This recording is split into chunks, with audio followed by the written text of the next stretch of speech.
हेर्नु न साथीहरू, मेरो मामुले त मलाई चिची पकाइदिनु भयो, चिची है।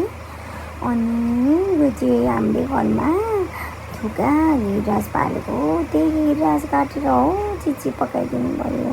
म चिची बिगार बस्दिनँ नि त, म चिची बिगार खाँदिनँ। त्यही भएर टक्क लाएर मिठो पारेर मामुले चिची माम पकाएर मलाई खुवाउनु भयो चिची। हजुर पनि यस्तै चिची पकाएर खानु है साथीहरू।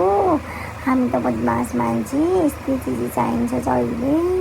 चिची बेगर त हामी खान्नौँ, मामुलाई दुःख दिन्छौँ नि त, त्यही भएर। अनि मामु चिची पकाउँदै हुनुहुन्छ। यो चाहिँ गिरिराज कुखुराको चिची हो, हाम्रो घरमा पालेको छ नि साथीहरू। हजुर पनि खानु भयो आउनु है, हस् आउनु होला है। कस्तो भएछ हो, चाख्ने भए आउनु। मलाई त मिठो लाग्यो, मैले चाहिँ खाइसकेँ साथीहरू। बाई बाई कुखुरा साथीहरू, म सुतेँ पनि। बाई हस् साथीहरू।